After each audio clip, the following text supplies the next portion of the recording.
श्री राधा कृष्णाय नमो नमः। सर्वप्रथम मैं भगवान श्री राधा कृष्ण के श्री चरण कमलों की वंदना करता हूँ। आप सभी भक्त श्रोताजनों को भी सादर नमस्कार करता हूँ। ग्रंथ श्री राधा माधव चिंतन से आज के कथा के माध्यम से हम उस अध्याय का श्रवण करेंगे जिसका शीर्षक है रस स्वरूप श्री कृष्ण और भाव स्वरूपा श्री राधा जी के तत्व के महत्व। आज इसका पहला अध्याय है जो इस ग्रंथ में इस प्रकार से वर्णित है। श्रुतियों में विभिन्न नामों से परात्पर ब्रह्म तत्व का वर्णन किया गया है और प्रसंग अनुसार वह सभी सत्य है तथा सभी में एक पूर्ण सामंजस्य है। अन्न, प्राण, मन, विज्ञान आदि विभिन्न नामों का निर्देश करने के पश्चात श्रुति ने आनंद के नाम से ब्रह्म का वर्णन किया है। यह निश्चय पूर्वक ज्ञान जान लिया कि आनंद ही ब्रह्म है। आनंद स्वरूप परात्पर तत्व से ही ये समस्त प्राणी उत्पन्न होते हैं। उत्पन्न होकर आनंद के द्वारा ही जीवित रहते हैं और अंत में आनंद स्वरूप में ही प्रविष्ट हो जाते हैं। श्रुतियों ने विभिन्न प्रकार से आनंद ब्रह्म का सविस्तार वर्णन किया, परंतु परात्पर तत्व के स्वरूप निर्देश की चर्चा अभी अधूरी ही रह गई। अतएव श्रुति ने परात्पर तत्व की रस स्वरूपता या रस ब्रह्म की रहस्यमयी चर्चा करते हुए संक्षेप से कहा है, जो स्वयं कर्ता स्वयं रूप तत्व है वही रस है, पूर्ण रस स्वरूप है और रस स्वरूप को प्राप्त करके ही जीव आनंद युक्त होता है। जो आनंद ब्रह्म जगत का कारण है वह रस ब्रह्म ही उसका मूल है। ये रस ब्रह्म ही लीला पुरुषोत्तम और रसिक ब्रह्म है। जैसे सविशेष धूप ही निर्विशेष या अमूर्त सुगंध का विस्तार करता है, वैसे ही एक सविशेष रस तत्व के अवलंबन से ही निर्विशेष आनंद तत्व का प्रकाश होता है। अतएव जैसे धूप ही सौरभ की प्रतिष्ठा है, वैसे ही रस ही आनंद की प्रतिष्ठा है। सविशेष रस ब्रह्म में ही निर्विशेष आनंद ब्रह्म प्रतिष्ठित है। रस स्वरूप भगवान श्री कृष्ण ने इसी से ब्रह्मणो ही प्रतिष्ठा हम की घोषणा करके इस सत्य सिद्धांत को स्पष्ट किया है।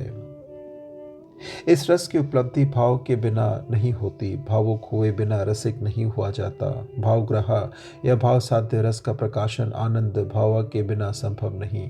अतएव जहाँ रस का प्रकाश है वहाँ भाव की विद्यमानता ही है। इसी से प्रेम रस स्वादन की ज्ञानी पुरुषों ने यह साक्षात किया है कि सृष्टि के मूल में प्रकाश और प्रलय सभी अवस्थाओं में भाव पर स्तंभित भाव के द्वारा अलंघित रस के उच्च मूल स्रोत से ही रसानंद की नित्य धारा प्रवाहित है। इस प्रकार जिस रस और भाव की लीला से ही उनकी नित्य भंगिमा से ही समस्त विश्व का विविध विलास से विचित्र सतत विकसित अनुप्राणित और आवर्तित है।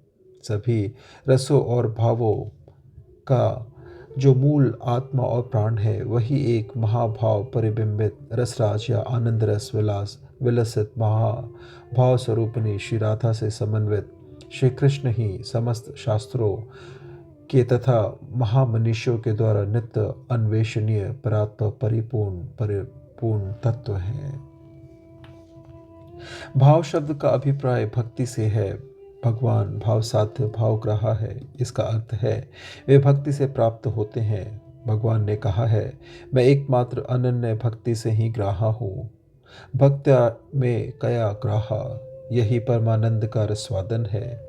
भक्ति शून्य या भाव रहित होकर कोई भी किसी भी विषय से किसी भी परिस्थिति में इस आनंद को प्राप्त नहीं कर सकता और समस्त भक्ति की मूल आकार है श्री राधा। जैसे समूर्त रसराज श्री कृष्ण से ही समस्त रसों का आविर्भाव हुआ है, वैसे ही मूर्तिमती महाभाव स्वरूपिणी श्री राधा से ही अमूर्त और मूर्त सभी भावों का विभिन्न भक्ति भावों का भक्ति स्वरूपों का विस्तार हुआ है और भावनानुसार भक्ति स्वरूपों में से स्वरूपानुसार ही रस तत्व की उपलब्धि होती है।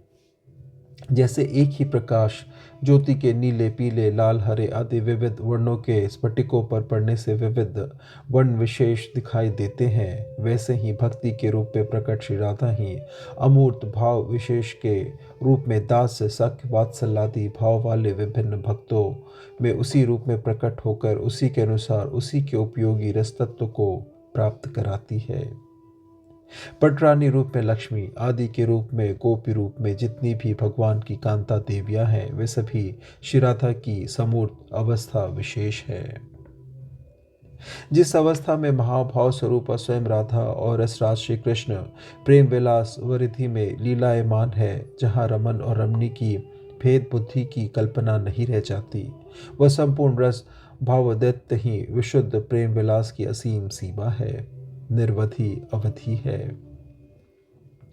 श्री राधा जी भगवान श्री कृष्ण के नित्य अभिन्न स्वरूपा शक्ति है। शक्तिमान में शक्ति दो रूपों में रहती है, अमूर्त और रूप में और मूर्त रूप में। शक्तिमान में जो शक्ति की नित्य सत्ता है वह अमूर्त है, और जो स्वरूप से सर्वथा सर्वदा सब प्रकार से अभिन्न होते हुए उस दिव्य शक्ति सत्ता की अधिष्ठात्री रूप में भिन्न रूप से प्रकट विविध विचित्र स्वरूप भूता लीलामयी लीला कारिणी है, वह मूर्त है। भगवान के अचिंत्यानंत स्वरूपों में जैसे आनंद स्वरूप प्रधान है, वैसे ही उनकी अचिंत्यानंत शक्तियों में आनंद रूपा हलादिनी शक्ति प्रधान है। स्वयं रस रूप रसराज भगवान जिस दिव्य आनंदमय शक्ति के द्वारा स्वरूपानंद रस स्वादन करते हैं और प्रेमी भक्तों को स्वरूपानंद रस का स्वादन कराते हैं, उसी शक्ति का नाम हलादिनी है। वही स्वरूपत नित्य अभिन्न और लीलामय अधिष्ठात्री मूर्ति के रूप में नित्य भिन्न है, वही श्री राधा है।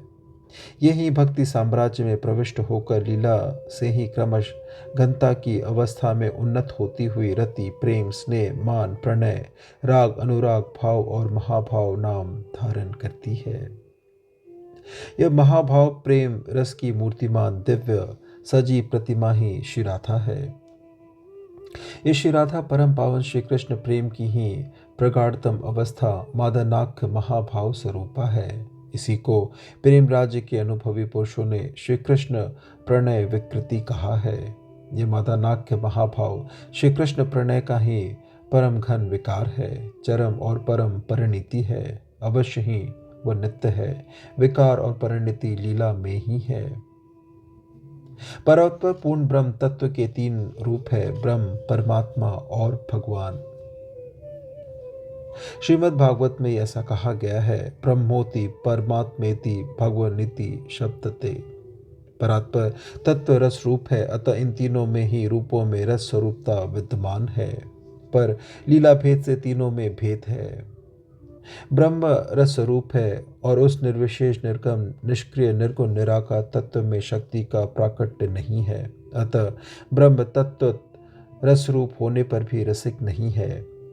परमात्मा में सगुण निराकार होने से शक्ति का आंशिक प्रकाश है, वही साक्षी है, दृष्टा है, पर रसिक वह भी नहीं है। और सदैश्वर पूर्ण शक्ति विकसित भगवत स्वरूप में शक्ति का विविध विचित्र विकास होने के कारण जितने भगवत स्वरूप हैं सभी रस स्वरूप होने के साथ ही रसिक भी हैं, परंतु सभी तत्व अभिन्न भगवत स्वरूपों में समस्त रसों का एक ही साथ पूर्ण प्रकाश नहीं होता। संपूर्ण रस लीला विलसित मंडित केवल श्री कृष्ण ही अखिला रस मूर्ति हैं, अतएव श्री कृष्ण रसिक शेखर हैं। इन रसिक शेखर श्री कृष्ण का परम रस जिसके द्वारा आस्वादित होता है और श्री कृष्ण जिस अत्युन्नत भावमयी राधा के रसवादन के लिए लालायित रहते हैं, वही मादानाख्य महाभाव स्वरूपा शक्ति है, वही महाभाव रूपा श्री राधा है। भक्ति के कई भेद हैं। सामान्य भक्ति श्री कृष्ण में कर्मापण आदि रूप, अरोप सिद्धा भक्ति, कर्मा मिश्रा ज्ञान मिश्रा आदि, संग सिद्धा भक्ति, अकिंचना या केवल स्वरूपा सिद्धा भक्ति आदि।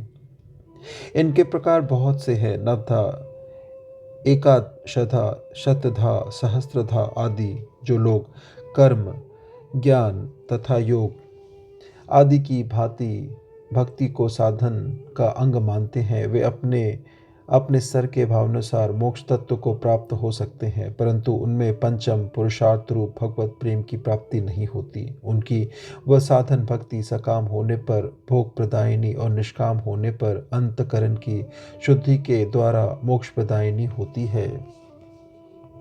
प्रेम रूपा भक्ति के 5 स्तर है, शांत, दास, सख्य, वात्सल और मधुर।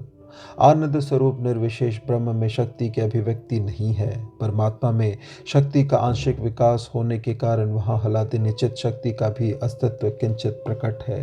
अतएव शांत भक्त भगवान में ममता युक्त न होने पर भी सामान्य रूपा से माधुर्य का अनुभव करता है, पर उसकी यह साधारण माधुर्य की अनुभूति भगवान के ऐश्वर्य ज्ञान को ढक नहीं सकती। यहाँ तक कि श्री वैकुंठ का जो माधुर्य महानुभाव है, उसमें भी ऐश्वर्य की अनुभूति प्रत्यक्ष प्रकट रहती है। माधुर्य भाव के साधन से ही उत्पन्न प्रेम विशेष ही वास्तविक माधुर्य का अनुभव है, वही सर्वोत्तम रसवादन है। इस माधुर्य रसवादन में ऐश्वर्य आदि का अनुभव सर्वथा अदृश्य हो जाता है। श्री वैकुंठ से लेकर द्वारका तक सभी धामों में माधुर्य के साथ ऐश्वर्य का पूर्ण प्रकाश है। यद्यपि उसमें कुछ तारतम्य है और इसी ऐश्वर्य शून्य माधुर्य के विकास की दृष्टि से ही प्रेमी जन द्वारका में श्री कृष्ण को पूर्ण, मथुरा में पूर्णतर और व्रज गोकुल में पूर्णतम कहते हैं। कृष्णश्च पूर्णमता व्यक्ता भृत गोकुल लांतरे पूर्णता पूर्णतरा द्वारका मथुरादिषु। इसका कारण यह है कि व्रज की लीला में श्री कृष्ण के माधुर्य का पूर्ण प्रकाश है। यहाँ भगवान देव नहीं है, नर मनुष्य है, अखिल ब्रह्मांड अधिपति परमेश्वर नहीं है, निर्जन है। भगवान यहाँ नरवपु में नर लीला करते हैं। अवश्य ही यह कभी नहीं भूलना चाहिए कि भगवान की यह नर लीला प्राकृत नर लीला कर्मजनित पंच भौतिक जड़ देह संपन्न जीव के कर्म विशेष नहीं है। यह नराकृति नित्य सत सचिदानंद पर ब्रह्म की ही स्वरूप लीला है, जहाँ जड़ माया का राज्य नहीं है। भगवत स्वरूपा चित शक्ति योग माया का साम्राज्य है। विशुद्ध प्रेम आनंद प्रीति एकमात्र शुद्ध माधुर्य का राज है। वैसे तत्वत भक्त स्वरूप में पूर्ण पूर्णतम और पूर्णतम का कोई भेद नहीं है। उनका कोई भी स्वरूप खंड अपूर्ण जड़ वस्तुओं की भांति परस्पर भिन्न या प्रतियोगी नहीं है। वे नित्य ही सम रूप से पूर्ण है। श्रुति में कहा गया है, माधुर्य आदि गुण समूह के प्रकाश के तारतम्य की दृष्टि से ही उन्हें पूर्णतम, पूर्णतर और पूर्ण कहा गया है, जो लीला साम्राज्य के सार्थक और यथार्थ है। नरभाव की भगवान की लीला नर के कर्म में नहीं, परंतु यह बार बार स्मरण रखना है कि इस माधुर्य का अर्थ पूर्ण ऐश्वर्य में नित्य स्वरूप स्थित श्री भगवान की नरभाव की मधुरतम लीला है। इसी नरभाव में प्राकृत मनुष्य के कर्म की कोई कल्पना नहीं है। यह केवल भगवत संबंध युक्त है, भगवान की ही चिन्मय लीला है। भगवत ऐश्वर्य विहीन केवल मनुष्य भाव को, चाहे वह कितना ही सुंदर हो, शुद्ध माधुर्य नहीं कहा जा सकता। भगवान का यह निर्भाव मनुष्य में दिव्य प्रेम सुधा रसमय स्वभाव स्वरूप वितरण के लिए ही है। ईश्वर भाव रहने से ऐश्वर्य का प्रकाश रहता है और ऐश्वर्य में मनुष्य के साथ समजातीयता न रहने से प्रेमास्पद भगवान और प्रेमी मानव का निकटतम निर्बाध निसंकोच मिलन नहीं हो सकता। मनुष्य ईश्वर को बहुत दूर मानता है और अपने से सर्वथा भिन्न जातीय तथा बहुत ही ऊंचा मानता है। उसमें ईश्वर के प्रति मान संभ्रम रहता है, उनसे भय लगता है और समीप जाने में सदा ही उसे हिचक होती है। पर पूर्णेश्वर में स्वयं भगवान का ऐश्वर्य जब उनकी इच्छा से ही माधुर्य के रूप द्वारा आच्छादित हो जाता है, तब प्रेमास्पद भगवान मनुष्य से बनकर प्रेमी मनुष्य के बहुत समीप पहुंच जाते हैं और सजातीय नर लीला के द्वारा परस्पर रसवादन करते कराते हुए दिव्य रस का प्रभाव बहाते हैं। साधारण मनुष्य और नराकृति पर ब्रह्म में भेद यही है कि मनुष्य कर्मबद्ध पंच भौतिक जन्म मरण धर्मा देह से जुड़ा हुआ है और भगवान के स्वरूप गुण क्रिया आदि सभी वस्तुएं उनसे नित्य अभिन्न स्वरूपभूत चिदान घन और अप्रकृत दिव्य हैं और उनमें देह देही का भेद नहीं है। इस प्रकार से ग्रंथ श्री राधा माधव चिंतन से आज के अध्याय की संपन्नता होती है। श्रवण करने के लिए और अपना बहुमूल्य समय देने के लिए आपको धन्यवाद। त्रुटियों के लिए क्षमा प्रार्थी हूँ। श्री राधा कृष्णाय नमो नमः।